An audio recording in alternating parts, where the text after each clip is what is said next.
Kali ini saya membawa tema kisah Nabi Muhammad Shallallahu Alaihi Wasallam sebagai uswatun hasanah bagi kita semua.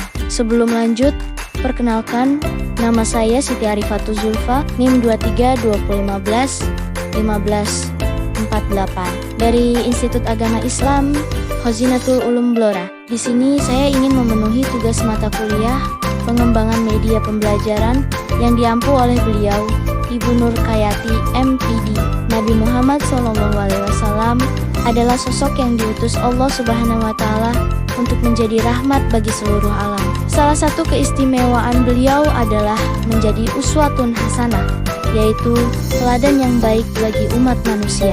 Allah Subhanahu wa Ta'ala berfirman dalam surat Al-Ahzab surat ke-33 ayat 21 yang berbunyi, A'udzubillahi minasyaitonirrajim, Bismillahirrahmanirrahim. Laqad kana lakum fi Rasulillahi uswatun hasanatun liman kana yarjullaha wal yawmal akhir wa dzakarallaha katsiran. Yang artinya, sungguh pada diri Rasulullah benar-benar ada suri teladan yang baik bagimu, yaitu bagi orang yang mengharap rahmat Allah dan kedatangan hari kiamat, serta yang banyak mengingat Allah. Beberapa kisah yang menunjukkan bagaimana Rasulullah SAW menjadi teladan dalam berbagai aspek kehidupan adalah, yang pertama adalah teladan dalam kejujuran. Artinya, maka berkat rahmat Allah engkau Nabi Muhammad berlaku lemah lembut terhadap mereka. Seandainya engkau bersikap keras dan berhati kasar, tentulah mereka akan menjauh dari sekitarmu. Oleh karena itu, maafkanlah mereka, mohonkanlah ampunan untuk mereka, dan bermusyawarahlah dengan mereka dalam segala urusan penting. Kemudian, apabila engkau telah membulatkan tekad, bertawakallah kepada Allah.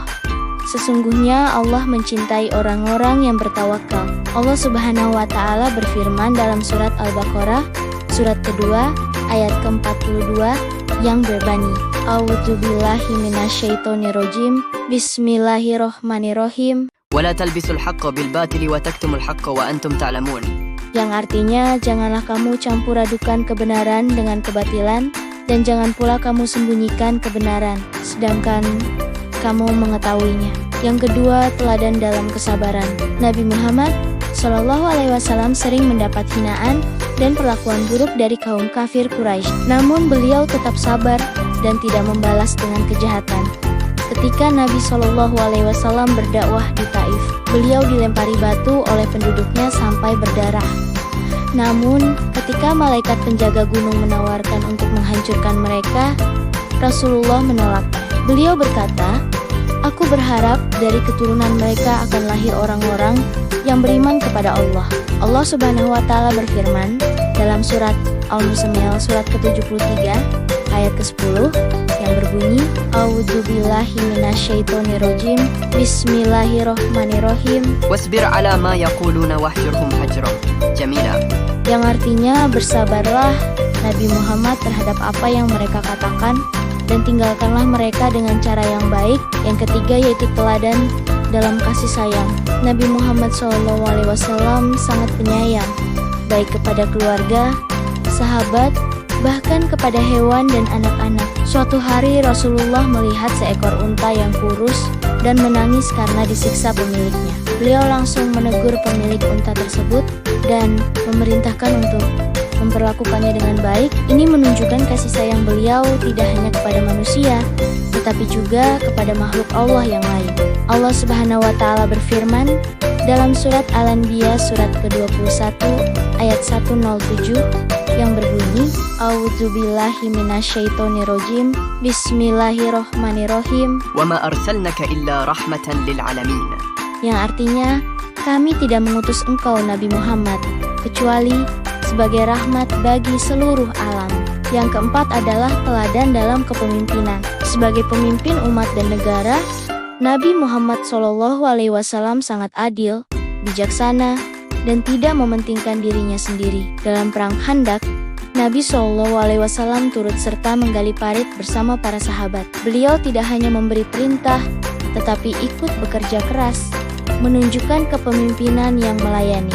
Allah Subhanahu wa Ta'ala berfirman dalam surat Ali Imran surat ketiga ayat 159 yang berbunyi A'udzubillahi minasyaitonirrajim Bismillahirrahmanirrahim. فبما رحمة من الله لنت لهم ولو كنت فظا غليظ القلب لانفضوا من حولك فاعف عنهم واستغفر لهم وشاورهم في الأمر فإذا عزمت فتوكل على الله إن الله يحب المتوكلين.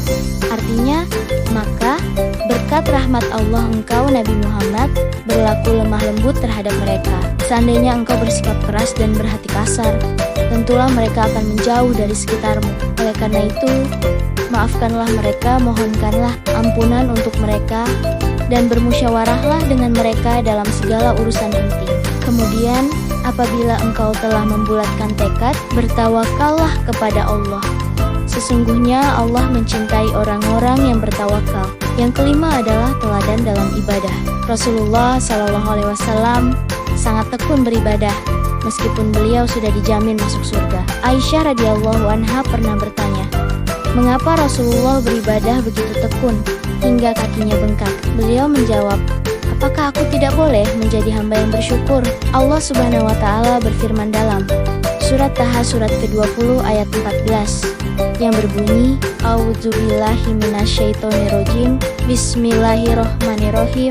Innani ana Allahu la ilaha illa ana fa'budni wa aqimis salata li dzikri. Yang artinya sesungguhnya aku adalah Allah, tidak ada Tuhan selain aku.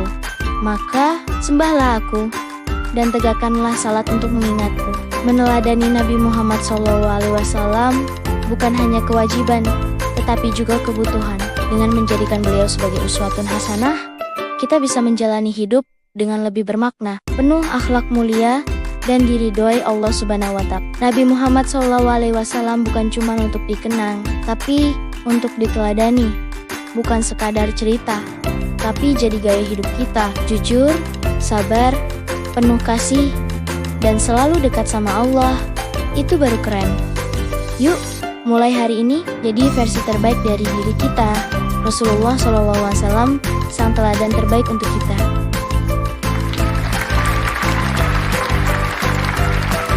Dadah, sampai jumpa lagi.